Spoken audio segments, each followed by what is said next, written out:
जय हिंद मेरे प्यारे साथियों, आप सभी का स्वागत है। साथियों, आज की इस वीडियो में हम लोग जीके जीएस के मोस्ट इम्पॉर्टेंट 25 प्रश्नों का डिस्कस करेंगे, ठीक है, जो कि परीक्षा की दृष्टि से बहुत ही महत्वपूर्ण है। तो चलिए शुरू करते हैं साथियों। भाषण और अभिव्यक्ति की स्वतंत्रता किस मौलिक अधिकार के अंतर्गत आती है? साथियों, भाषण और अभिव्यक्ति की स्वतंत्रता जो है ये भारतीय संविधान के स्वतंत्रता का अधिकार है, ठीक है। ऑप्शन बी सही हो जाएगा, स्वतंत्रता का अधिकार के अंतर्गत आता है, ठीक है। अगर हम बात करें समानता का अधिकार का, तो साथियों इसका चर्चा जो है भारतीय संविधान के अनुच्छेद 14 से 18 में किया गया है। और स्वतंत्रता का अधिकार तो इसका अनुच्छेद 19 में, संवैधानिक उपचारों का अधिकार तो इसका अनुच्छेद 32 और धार्मिक स्वतंत्रता का अधिकार ये अनुच्छेद 25 से 28, ठीक है। आप इतना याद रखेंगे इस प्रश्न से। अगला प्रश्न, दक्षिण भारतीय मंदिरों के प्रवेश द्वार को क्या कहा जाता है? प्यारे साथियों, दक्षिण भारतीय मंदिरों के प्रवेश द्वार को जो है गोपुर कहा जाता है, ठीक है। ऑप्शन ए सही हो जाएगा इस प्रश्न का, गोपुर। अगला प्रश्न देखते हैं, निम्नलिखित में से दिल्ली के किस लोकप्रिय सुल्तान ने अलाई दरवाजा का निर्माण किया था? प्यारे साथियों, अलाउद्दीन खिलजी ने जो है अलाई दरवाजा का निर्माण किया था। ऑप्शन सी सही हो जाएगा इस प्रश्न का, अलाउद्दीन खिलजी, ठीक है। यह लगभग 1311 ईस्वी में बनाया था इसे, ठीक है। 1311 ईस्वी में इसे लगभग जो है बनाया था। अगला प्रश्न देखते हैं, भारत में किस नदी पर सबसे ऊंचा झरना पाया जाता है? प्यारे साथियों, भारत में जो है शरावती नदी पर सबसे ऊंचा झरना पाया जाता है। ऑप्शन ए सही हो जाएगा इस प्रश्न का, शरावती नदी, ठीक है। याद रखना, शरावती नदी जो है कर्नाटक राज्य में बहती है, ठीक। आपको याद रहेगा ना शरावती नदी कहाँ पर बहती है, तो याद रखना कर्नाटक राज्य में बहती है। और इस नदी पर भारत का सबसे ऊंचा झरना जोग जलप्रपात और महात्मा गांधी जलप्रपात स्थित है, ठीक। जोग जलप्रपात, महात्मा गांधी जलप्रपात जो शरावती नदी पर स्थित है, आप इतना याद रखेंगे। अगला प्रश्न देखते हैं, वेरी वेरी इंपॉर्टेंट प्रश्न है साथियों ये वाला प्रश्न। सत्यमेव जयते शब्द किस उपनिषद से लिया गया है? साथियों, सत्यमेव जयते शब्द जो है ये मुंडकोपनिषद से लिया गया है। ऑप्शन डी सही हो जाएगा इस प्रश्न का, मुंडकोपनिषद, ठीक है। और याद रखना साथियों, सत्यमेव जयते जो है भारत का राष्ट्रीय आदर्श वाक्य है, ठीक। सत्यमेव जयते भारत का राष्ट्रीय आदर्श वाक्य है। यह भारत के राष्ट्रीय प्रतीक के नीचे देवनागरी लिपि में अंकित है, ठीक। अगला प्रश्न देखते हैं, दुनिया का सर्वोच्च शिखर है, ठीक है। तो देखिए, दुनिया का सर्वोच्च शिखर जो है ये माउंट एवरेस्ट है। ऑप्शन सी सही हो जाएगा इस प्रश्न का, माउंट एवरेस्ट, ठीक है। माउंट एवरेस्ट की बात करें साथियों, इसकी ऊंचाई जो है 8,849 मीटर है। यह नेपाल चीन सीमा पर जो है नेपाल में स्थित है, आप इतना याद रखेंगे। और अगर हम कंचनजंगा को रिलेट करें, तो कंचनजंगा जो है ये विश्व की तीसरी सबसे ऊंची चोटी है, आप इतना याद रखेंगे। अगला प्रश्न, खजुराहो में कंदरिया महादेव मंदिर किस भगवान को समर्पित है? प्यारे साथियों, खजुराहो में कंदरिया महादेव मंदिर जो है ये शंकर भगवान को समर्पित है। ऑप्शन डी सही हो जाएगा इस प्रश्न का, शंकर भगवान। अगला प्रश्न देखते हैं, वित्तीय सहायता किस बैंक द्वारा नियंत्रित की जाती है? साथियों, वित्तीय सहायता जो है यह भारतीय रिजर्व बैंक द्वारा नियंत्रित की जाती है। ऑप्शन बी सही हो जाएगा इस प्रश्न का, भारतीय रिजर्व बैंक, ठीक है।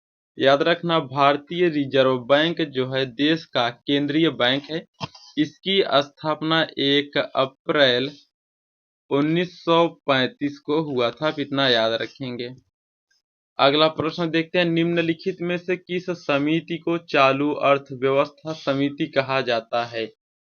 तो प्यारे साथियों, अनुमानित समिति को जो है चालू अर्थव्यवस्था समिति कहा जाता है। ऑप्शन ए सही हो जाएगा इस प्रश्न का, अनुमानित समिति। नेक्स्ट प्रश्न, बैडमिंटन खेल निम्नलिखित में से किस शब्द से संबंधित है? तो साथियों बैडमिंटन खेल जो है ये ड्राप से संबंधित है। ऑप्शन डी सही हो जाएगा इस प्रश्न का ड्राप। अगला प्रश्न देखते हैं, भारत के किस राज्य में जावड़ी और सेवराय पहाड़ियां स्थित है? प्यारे साथियों जावड़ी और सेवराय पहाड़ियां जो है ये तमिलनाडु राज्य में स्थित है। ऑप्शन बी सही हो जाएगा इस प्रश्न का तमिलनाडु। ठीक, अगला प्रश्न देखते हैं, नीलिंद पन्हो पाठ किससे संबंधित है? साथियों नीलिंद पन्हो पाठ जो है ये बौद्ध धर्म से संबंधित है। ऑप्शन सी सही हो जाएगा इस प्रश्न का बौद्ध धर्म। ठीक है, देखिए नीलिंद पन्हो जो है यह एक पाली भाषा में रचित एक बौद्ध ग्रंथ है। ठीक, अगला प्रश्न देखते हैं, नाट्य शास्त्र के लेखक कौन है? तो साथियों नाट्य शास्त्र के लेखक जो है भरत मुनि है। ऑप्शन डी सही हो जाएगा इस प्रश्न का भरत मुनि। साथियों अगर आपको वीडियो अच्छा लग रहा है तो आप इसे लाइक करें, शेयर करें और इस चैनल को आप लोग सब्सक्राइब जरूर करिएगा। ठीक है, वीडियो को पूरा अंत तक देखें। अंत में आपके लिए एक टेस्ट है जिसका आंसर आपको कमेंट बॉक्स में बताना है। अगला प्रश्न, अंतरराज्य परिषद किस मंत्रालय के अंतर्गत आता है? साथियों अंतरराज्य परिषद जो है ये गृह मंत्रालय के अंतर्गत आता है। ऑप्शन ए सही हो जाएगा इस प्रश्न का गृह मंत्रालय। ठीक है, और याद रखना अंतरराज्य परिषद का उल्लेख भारतीय संविधान के अनुच्छेद 263 में किया गया है। ठीक है, आपको याद रहेगा ना, अंतरराज्य परिषद का उल्लेख भारतीय संविधान के अनुच्छेद 263 में किया गया है। इसकी स्थापना 1990 में हुई थी। ठीक है, आप इतना याद रखेंगे, इसे लिखते चलिएगा साथियों। ठीक है, अगला प्रश्न, निम्नलिखित में से किस शासक ने पाटलिपुत्र की स्थापना की थी? प्यारे साथियों पाटलिपुत्र की स्थापना अजात शत्रु ने की थी। ऑप्शन सी सही हो जाएगा इस प्रश्न का। ठीक है, पाटलिपुत्र आज पटना के नाम से जाना जाता है जो कि बिहार में है। अगला प्रश्न, डच ईस्ट इंडिया कंपनी ने किस वर्ष पटना में अपना कारखाना स्थापित किया था? तो साथियों डच ईस्ट इंडिया कंपनी ने 1632, ठीक है यहाँ 19 हो गया, ठीक है ये गलत, ठीक है 1632 में जो है पटना में अपना कारखाना स्थापित किए थे। ठीक है, आप इतना याद रखेंगे 1632 होगा, यह जो है 1932 है, एक गलत है, 1632 होगा। ठीक, अगला प्रश्न देखते हैं, प्रार्थना समाज के स्थापना में हुई। ठीक है, तो देखिए प्रार्थना समाज की स्थापना जो है ये महाराष्ट्र में हुई। ठीक है, ऑप्शन ए सही हो जाएगा इस प्रश्न का महाराष्ट्र। ठीक है, और याद रखना प्रार्थना समाज की स्थापना 1867 ईस्वी में, ठीक है कब हुआ? तो 1867 ईस्वी में मुंबई में आत्माराम पांडुरंग ने की थी। ठीक, आप इतना याद रखेंगे। अगला प्रश्न देखते हैं, इनमें से किसने 19वीं शताब्दी में हिंदू धर्म सभा की स्थापना की थी? प्यारे साथियों 19वीं शताब्दी में हिंदू धर्म सभा की स्थापना जो है ये किए थे राधाकांत देव। ऑप्शन बी सही हो जाएगा इस प्रश्न का राधाकांत देव। ठीक है, हिंदू धर्म सभा की स्थापना अगर पूछा जाए कब हुआ तो 1830 ईस्वी में। ठीक है, आप याद रखेंगे 1830 ईस्वी में हुआ। अगला प्रश्न देखते हैं, भारतीय संविधान के किस अनुच्छेद के अंतर्गत राष्ट्रीय अनुसूचित जाति आयोग का गठन किया गया है? प्यारे साथियों भारतीय संविधान के अनुच्छेद 338 के अंतर्गत राष्ट्रीय अनुसूचित जाति आयोग का गठन किया गया है। ठीक है, ऑप्शन डी सही हो जाएगा इस प्रश्न का। अगर आपसे पूछा जाए कि राष्ट्रीय अनुसूचित जनजाति, ठीक राष्ट्रीय अनुसूचित जनजाति आयोग के गठन का प्रावधान भारतीय संविधान के किस अनुच्छेद में है? तो आप याद रखेंगे 338 का में। ठीक है, 338 में जो है 338 में जो है अनुसूचित जाति आयोग का गठन है और 338 क में जो है अनुसूचित जनजाति आयोग के गठन का प्रावधान है। अगला प्रश्न देखते हैं, नीति आयोग के उपाध्यक्ष की नियुक्ति कौन करता है? तो देखिए, नीति आयोग के उपाध्यक्ष की नियुक्ति जो है भारत के प्रधानमंत्री करते हैं। ऑप्शन सी सही हो जाएगा इस प्रश्न का, भारत के प्रधानमंत्री, ठीक है। और नीति आयोग की स्थापना साथियों 1 जनवरी, लिखिएगा, नीति आयोग की स्थापना 1 जनवरी 2015 को योजना आयोग के स्थान पर की गई थी, ठीक। आप इतना याद रखेंगे। अगला प्रश्न देखते हैं, भारत में मिल निर्मित कपड़ों का सर्वाधिक उत्पादन प्राप्त होता है। तो साथियों, भारत में मिल निर्मित कपड़ों का सर्वाधिक उत्पादन जो है ये महाराष्ट्र से प्राप्त होता है। ऑप्शन ए सही हो जाएगा इस प्रश्न का, महाराष्ट्र। नेक्स्ट प्रश्न देखते हैं, निम्नलिखित में से कौन सा सबसे गहरा सागर है?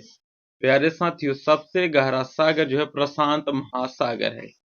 ऑप्शन डी सही हो जाएगा इस प्रश्न का, प्रशांत महासागर। अगला प्रश्न, ज्ञान प्राप्त करने के बाद गौतम को किस रूप में जाना जाता है?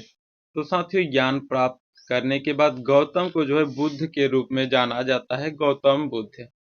ऑप्शन सी सही हो जाएगा इस प्रश्न का, बुद्ध।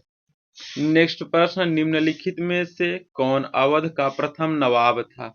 प्यारे साथियों, अवध का प्रथम नवाब जो है सआदत खां था। ऑप्शन बी सही हो जाएगा इस प्रश्न का, सआदत खां अवध का प्रथम नवाब था। अगर आपसे पूछा जाए अवध के अंतिम नवाब कौन था, तो याद रखना वाजिद अली शाह, ये जो है अवध का अंतिम नवाब था।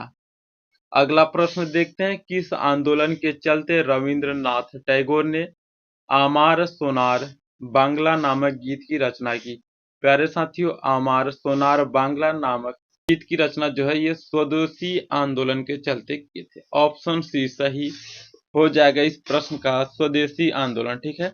देखिए, 16 अक्टूबर 1905 के बंगाल विभाजन एवं उसकी प्रतिक्रिया में आरंभ स्वदेशी आंदोलन के दौरान ही रविन्द्रनाथ टैगोर ने आमार सोनार बांग्ला गीत लिखा, जो कि 1971, ठीक है, याद रखिएगा, 1971 में बांग्लादेश का राष्ट्रीय गान बना, ठीक।